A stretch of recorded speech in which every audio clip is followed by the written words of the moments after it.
Somnifère, le podcast. Savoir accepter l'autre tel qu'il est, être joyeux du bonheur qu'il trouve, l'aimer dans sa totalité, pour ce qu'il est, laideur et beauté, défauts et qualités. Voilà les conditions de l'amour, de l'entente. Car l'amour est vertu d'indulgence, de pardon et de respect de l'autre. Écrit Martin Gray. Bonsoir à tous, nous sommes le mercredi 29 septembre et Somnifère vous raconte ce soir l'histoire d'une rumeur. Une rumeur qui se répand dans le petit village d'une campagne profonde où une nouvelle habitante du nom de Célina fait scandale par son comportement jugé trop volage. Mais les fausses vertus ne sont-elles pas bien souvent pires que les vices ? Et juste avant cela, notre séance de relaxation ce soir sera sous la forme d'une détente progressive du corps pour relâcher les tensions accumulées et dériver lentement vers une détente de l'esprit. Si ce podcast vous aide à trouver le sommeil, je vous remercie de prendre quelques secondes pour vous y abonner ou le noter sur la plateforme sur laquelle vous l'écoutez. Je vous souhaite une excellente nuit et maintenant place à notre séance de relaxation. La séance de relaxation. Mettez complètement de côté votre quotidien, votre journée, fermez le livre de votre vie et préparez-vous à déconnecter. Prenez un moment pour tourner votre attention sur votre corps, de la tête aux pieds, en vous assurant que chacun de vos muscles est détendu.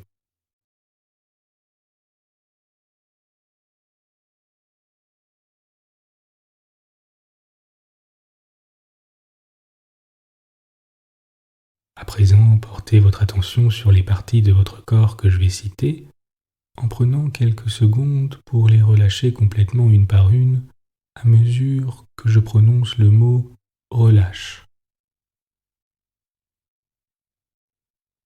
On commence par les orteils qui se relâchent.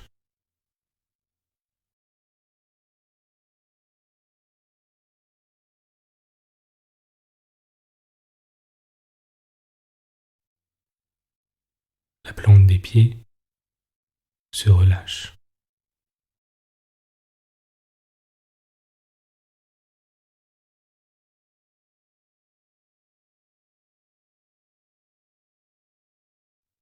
Les chevilles se relâchent.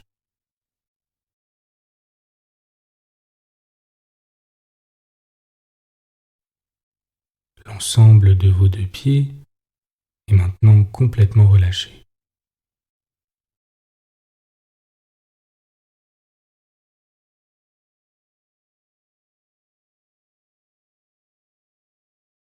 Vos mollets se relâchent.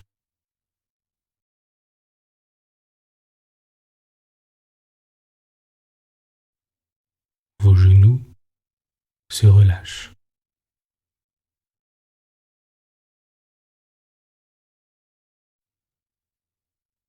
Vos cuisses se relâchent.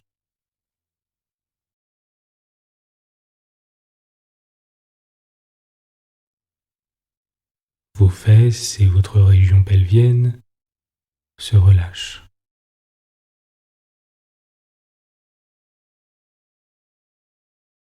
L'ensemble de vos deux jambes se relâche. Vos hanches se relâchent.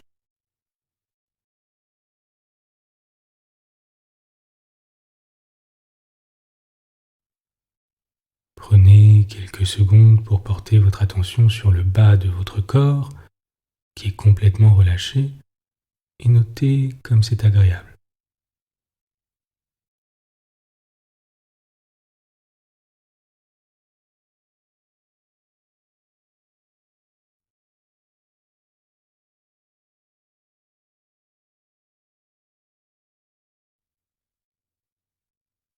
Prenez une grande inspiration et à l'expire, sentez toutes les émotions indésirables accumulées pendant la journée se libérer, vous laissant encore plus calme et détendu.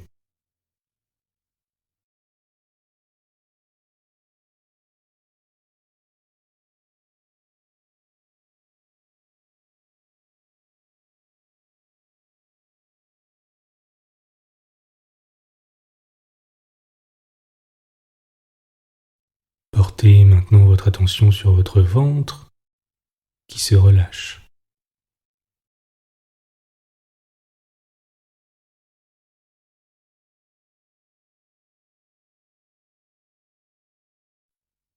Votre poitrine se relâche.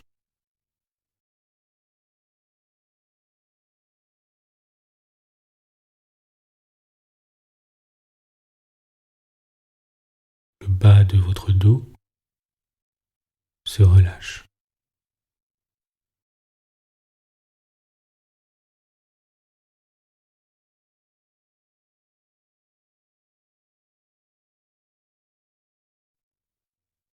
La détente se propage maintenant dans l'ensemble de votre dos, vertèbre par vertèbre,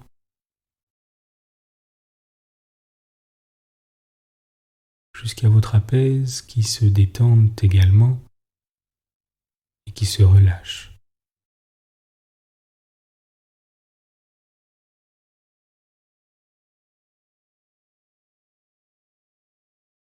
C'est maintenant le tour de vos épaules qui s'affaissent complètement et se relâchent de tout leur poids.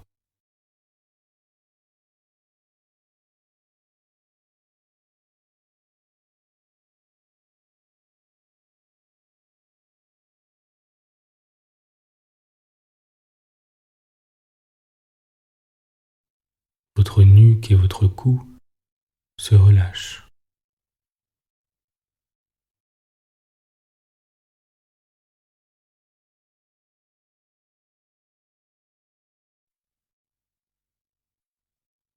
Votre tête est lourde dans l'oreiller et à son tour se relâche.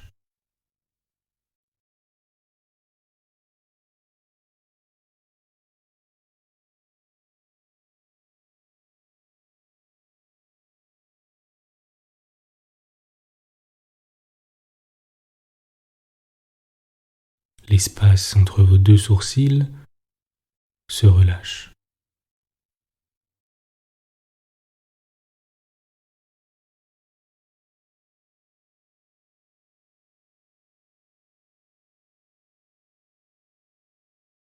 Votre mâchoire se relâche.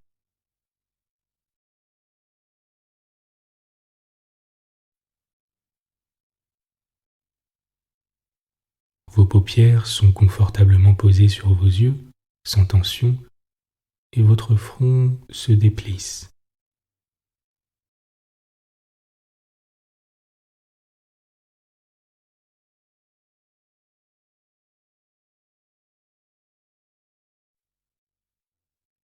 C'est maintenant au tour de votre cuir chevelu de se détendre complètement et de se relâcher.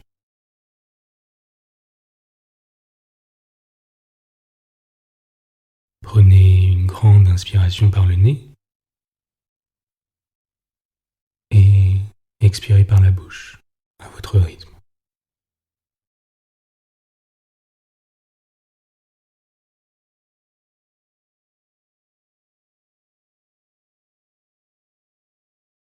Prenez un instant pour profiter de cette détente du corps qui se transforme en détente de l'esprit.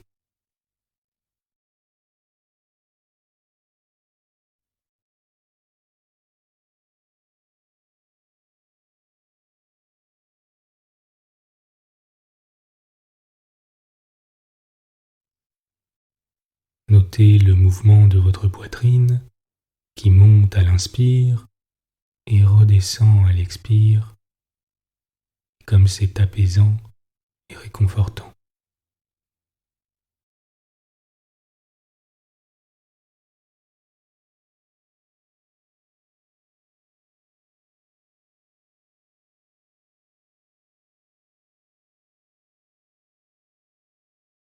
Sentez comme à chaque expire, vous semblez être de plus en plus détendu.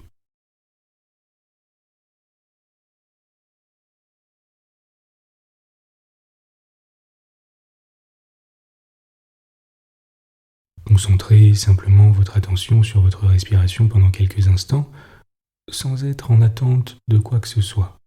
en étant tout simplement présent, déconnecté du monde.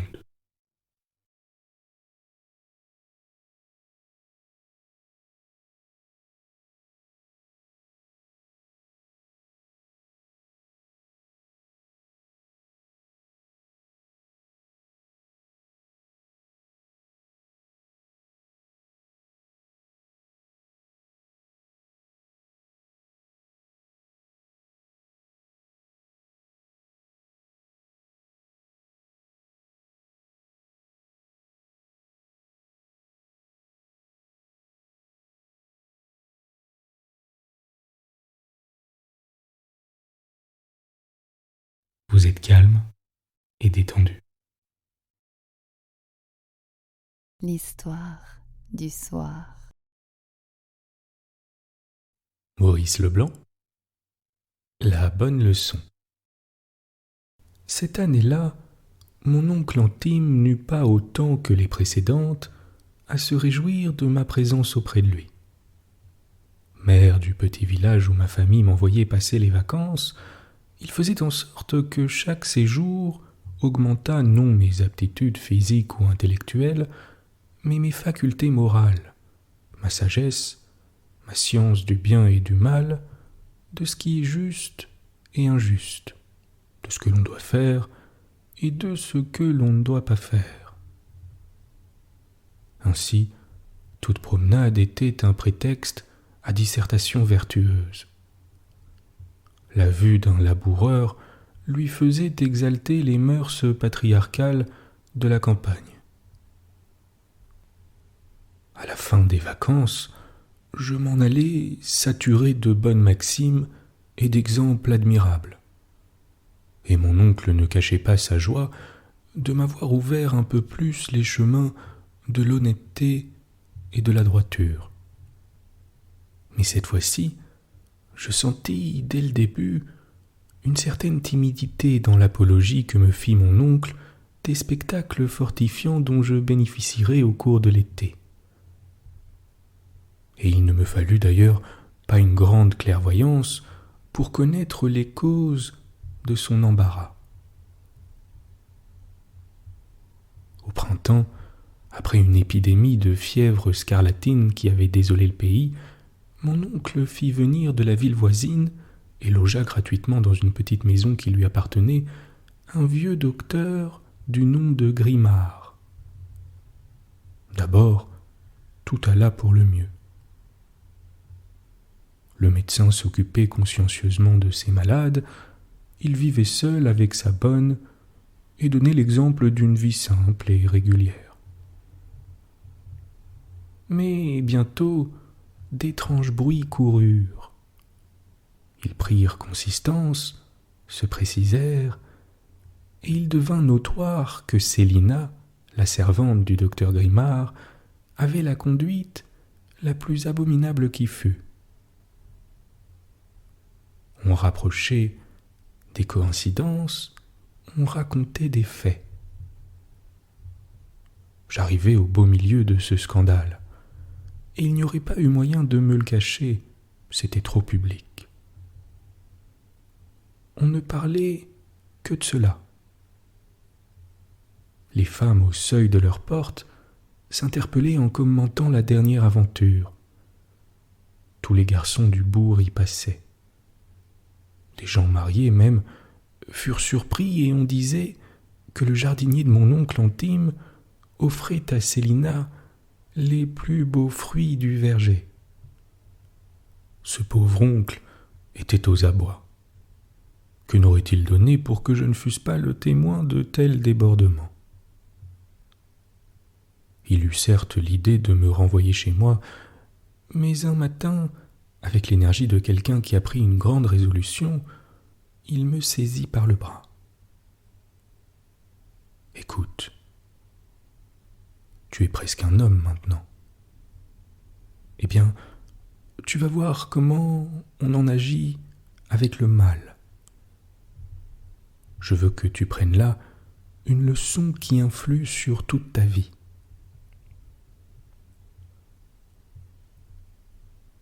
Il m'entraîna chez le docteur.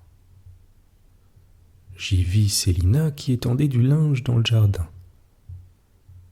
C'était une fille ni jeune, ni belle, mais qui provoquait le regard par l'effronterie de ses allures et par l'offre de sa poitrine tendue.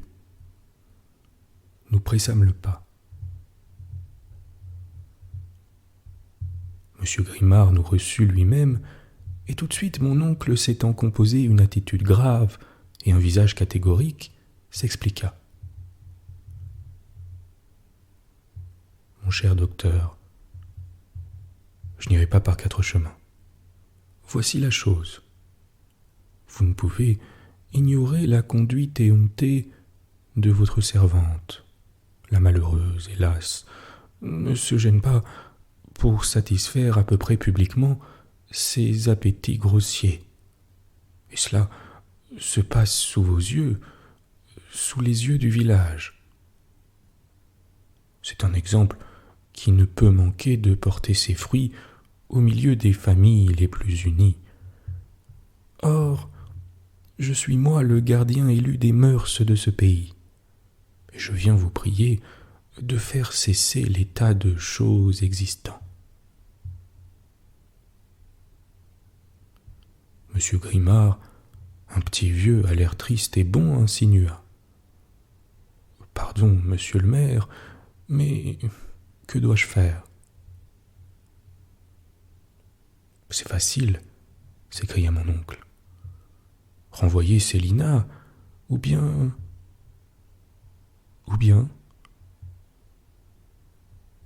D'un ton embarrassé, mon oncle ajouta. « Ou bien je me verrai obligé de vous retirer le privilège de cette maison.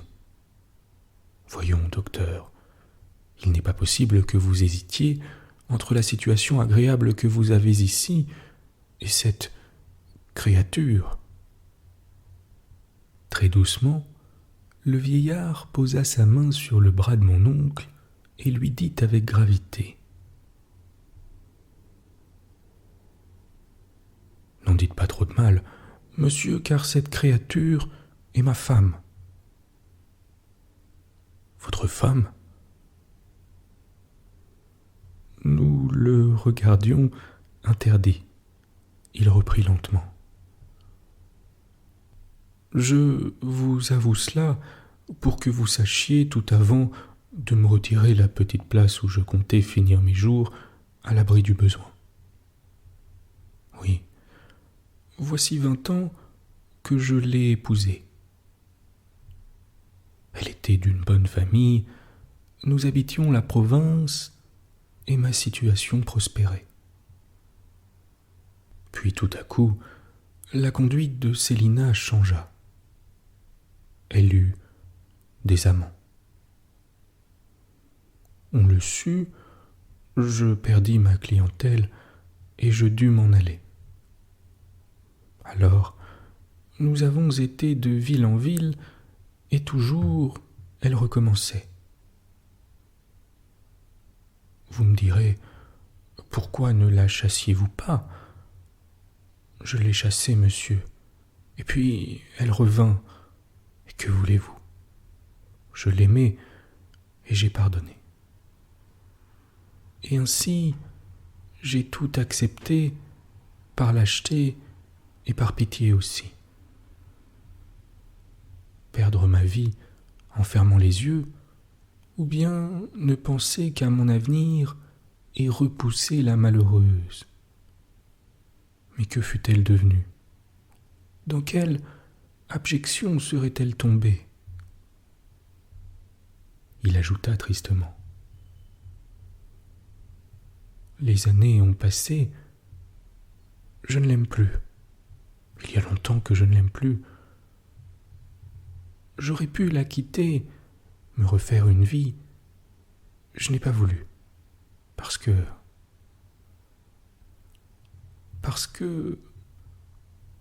Il se pencha vers nous et murmura. « Écoutez, je suis docteur et j'ai beaucoup étudié. Beaucoup étudié son cas. Eh bien, ce n'est pas de sa faute. Non, c'est sa nature qu'il veut. Alors, peu à peu, je me suis demandé quel mal il y avait à cela. Oui. Pourquoi est-ce une honte d'avoir des appétits sensuels et de les satisfaire? Nous mangeons bien comme les bêtes. Nous buvons, nous dormons comme elles. Pourquoi ne ferions-nous pas comme elles l'amour quand nous en avons envie? Or moi, je ne puis assouvir ma femme. Qu'elle cherche donc ailleurs, et je ne la chasserai pas, parce qu'elle obéit au corps que la nature lui a donné. Il dit d'un ton grave: si je ne l'aime pas, ne croyez pas non plus que je la déteste, non. Elle est si douce, si affectueuse, si pleine de qualités. Elle n'a que cela. Est-ce un défaut? Je ne sais pas. Pourquoi ne serait-ce pas une vertu? Voyons, qui empêcherait qu'on regardât cela comme une vertu, cette énergie du corps, cet inépuisement des sens, cette fougue superbe de la chair que l'âge lui-même ne parvient pas à dompter?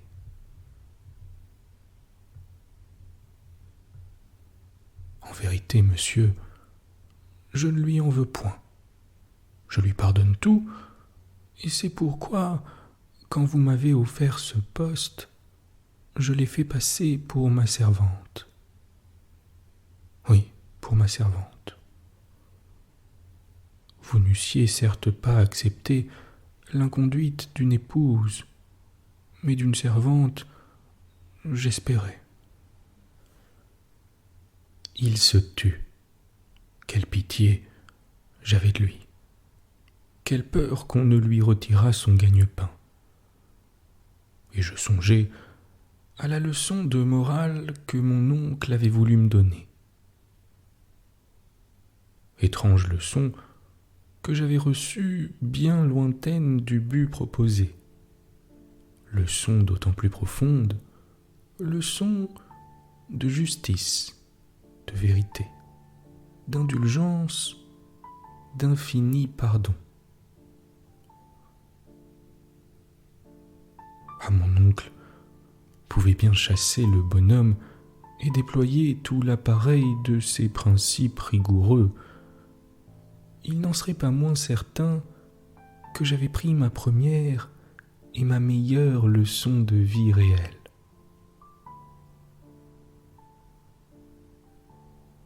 Mais il se passa ce fait anormal que mon oncle intime saisit les mains du vieux, balbutia quelques mots incompréhensibles et s'en alla rapidement, comme s'il eût voulu cacher quelque émotion secrète.